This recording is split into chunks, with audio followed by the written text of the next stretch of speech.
The 2025 interior defensive line class is absolutely stacked, and it just keeps getting better and better.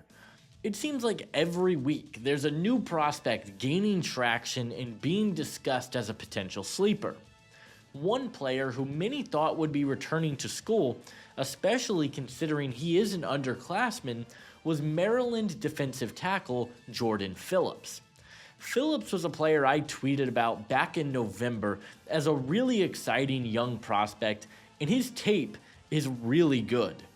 In a loaded defensive tackle class, how high could the Maryland prospect be taken in the 2025 NFL Draft? That's what we will be going over in today's video.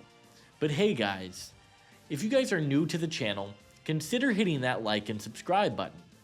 Also, be sure to check out my Patreon page, where for $5 a month, you guys will get exclusive access to my in-depth draft guide and big board, with over 500 scouting reports and breakdowns of tons of players in this draft class.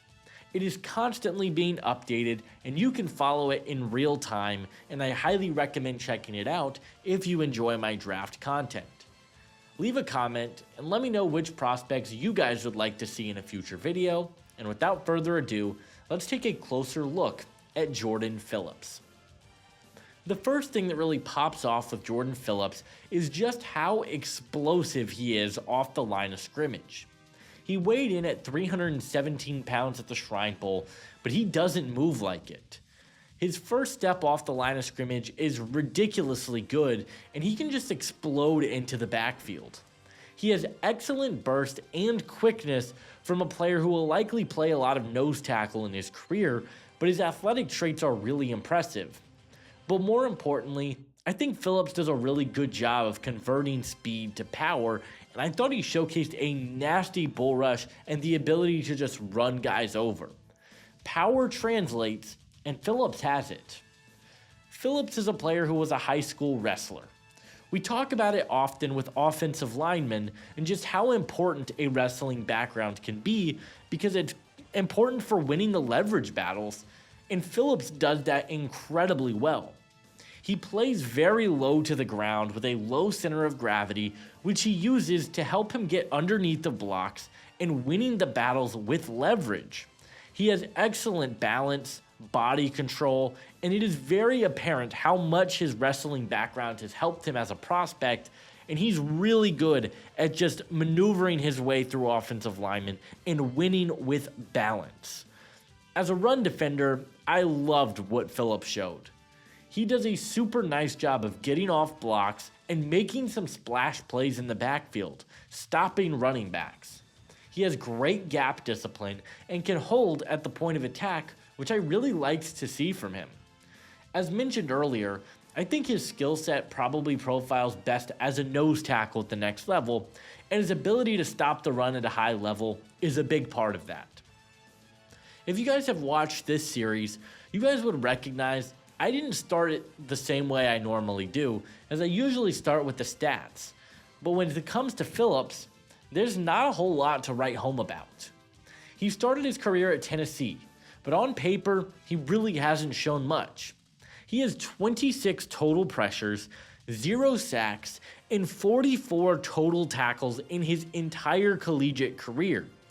The lack of pass rush production is not ideal and could cause him to slip down draft boards. When you watch the tape though, you can see why he hasn't produced at a super high level as a pass rusher. He looks really stiff at times as a rusher, and I really feel like he needs to develop more counter moves. That's just not something he has in his tool belt at this point in time, and it's something I would like to see him improve on. I also don't think Phillips has the ideal length for the position, also probably pigeonholing him into the nose tackle position. At the Shrine Bowl, Phillips measured in to have 32.25-inch arms, which is below average, and that could also factor into the struggles he has when it comes to shedding blocks as a pass rusher. I don't really think he has the ideal length for the position. However, the area I am most worried about with Phillips is actually his stamina. He's not an every down player, and that worries me. In 3 seasons in the college football ranks, he has 1,045 total snaps, which is not ideal. He wasn't battling injuries, he's just not a 3-down player. I don't know how NFL teams will value that, but I want to see him be more of a factor in passing downs and show that he can be a 3-down contributor at the next level. With all of that said, Jordan Phillips is a big my guy in this draft class. I love his athletic upside. I think he has one of the best power profiles of any defensive tackle in the draft class, and he is one of the better run defenders in the draft as well.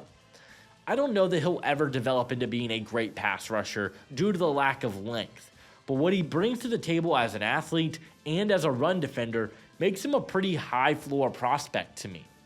He's my number 11 defensive tackle in the class and my number 78 overall prospect in the draft.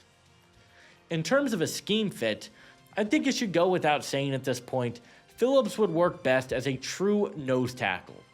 His ability to close gaps in the run game is very important. He is a space eater in the middle, and I think he is going to be a very solid nose in the NFL. He'll never really be much of a pass rush player, but I don't think he's going to be asked to. I think nose tackle is the position that he played at college, and it's where he profiles best at the NFL level. My player comparison for Jordan Phillips is Denver Broncos nose tackle DJ Jones. Jones is a player who has been a solid contributor at the NFL level. He's not going to overwhelm you with his length, but he is a high motor player who is a solid run defender and, given his size, can play a little bit of everywhere along the defensive front. I think Phillips could develop into a very similar type of player at the next level, and at the very worst, could be a nice rotational defensive lineman. Jordan Phillips has elite power. He has strong hands, excellent burst, and he is going to be a difference maker immediately as a run defender.